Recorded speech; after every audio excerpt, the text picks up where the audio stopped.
తప్పుగా అనుకోకు, ఇవి మా అమ్మ నగలు. ఎందుకైనా ఉపయోగపడతాయని తెచ్చాను. ఇందాక వాళ్ళు హారం అడిగారు, కానీ ఆ హారాన్ని నా చేతుల మీదుగానే అమ్మేశాను. ఇప్పుడు అది ఎలా తెస్తారు? తలుచుకుంటేనే బాధగా ఉంది. అందుకే ఎప్పటి నుంచో నా పెళ్లికి దాచుకున్న మా అమ్మ నగల్ని తెచ్చాను. ఏం మాట్లాడవేంటి టిప్పు?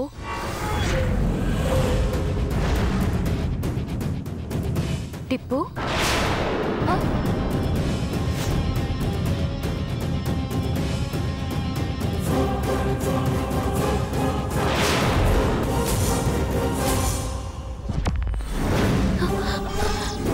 టిప్పు టిప్పు టిప్పు ఏం చేశావు? టిప్పు టిప్పు చెప్పు. అయ్యో టిప్పు టిప్పు తాగేసానే. Finish finish. టిప్పు ఏంటి ఇది? ఎందుకు ఇంత పని చేశావు? ఎందుకు చేశాను నీకు తెలుసు కదా. ప్లీజ్ టిప్పు, నాకు చాలా భయంగా ఉంది. ముందు హాస్పిటల్కి వెళ్దాం. పద పద టిప్పు, ప్లీజ్ పద టిప్పు. ఇది హాస్పిటల్కి రావడానికి కాదే, నేను తాగింది. ఆ భాస్కర్కి నేను దక్కకూడదు. నేను కాపాడాలి. మా ఇంట్లో వాళ్ళకి నేను భారం కాకూడదు. వాడు మంచోడని నమ్ముతున్నారే, కాదని నేను చెప్తున్నా వినడం లేదు. టిప్పు పదవే, హాస్పిటల్కి వెళ్దాం. మళ్ళీ అదో ఖర్చు ఎందుకే? కాసేపు ఇక్కడే కూర్చో, చివరిసారిగా మాట్లాడుకుందాం. టిప్పు ప్లీజ్, నన్ను కంగారు పెట్టుకో. పద పద టిప్పు. నిన్ను చూడకుండానే పోతాననుకున్నాను, చూశాను. కొంచెం వీలు దొరికినప్పుడల్లా ఇంటికి వస్తుండు మళ్ళీ. మా వాళ్ళకి నేను లేని లోటు లేకుండా చెయ్యి. లీలా కాదు, అందరికి చెప్పేస్తాను.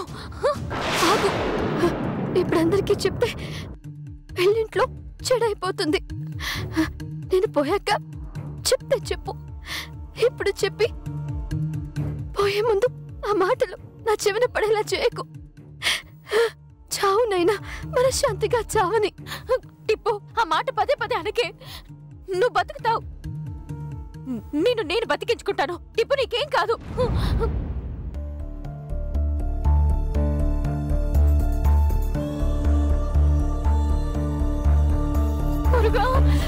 ఏం చేయాలి ఇప్పుడు? Salt water. సాల్ట్ వాటర్ తాగితే నువ్వు తాగిందంతా బయటికి కక్కేస్తావు. ఆగు, సాల్ట్ వాటర్ తీసుకొస్తాను. నువ్వు ఇంకేమన్నా చెప్పాలా? ఇంకేమన్నా అబద్ధం చెప్పాలనుకుంటే చెప్పేయి. నేను చూడాలనుకుంటున్నాను నన్ను మోసం చేయడానికి నువ్వు ఎంత నీచానికి దిగజారగలవు అని. ఎందుకు ఆలియా, ఎందుకు నువ్వు ఇలా చేసావు?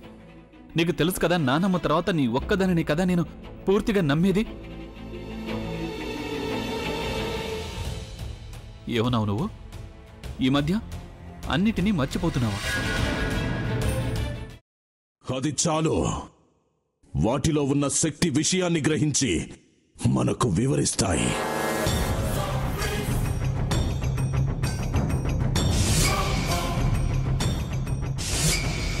ఎవరు ఆ దండ విప్పొద్దు, గది తలుపులు తెరవద్దు.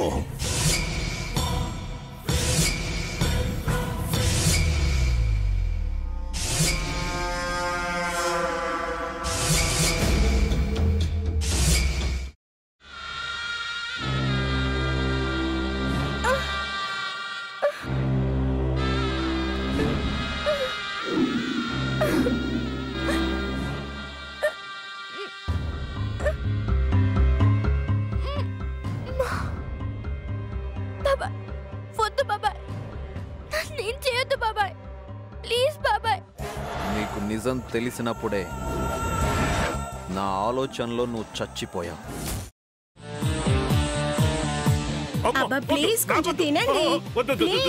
భీమారావు గారు, మీరా? ఇగో మీరా కాదు, సక్కుబాయ్. అవును, మీ పనామే లేచిపోయిందని చెప్పి కంప్లైంట్ ఇచ్చినావు కదా. రేయ్, ఆయన కంప్లైంట్ ఇచ్చింది లేచిపోయిందని కాదు, కనిపించడం లేదు అని. అట్లానా? సరే మేడం. ఇడియట్. ఆ వంట మనిషి పేరేంటన్నారు? రత్తాలు మేడం. ఏం పెద్ద మంచి, నీ వంట మంచిని కూడా మేడం అని పిలుస్తావా? రేయ్ హాఫ్ బ్రెయిన్,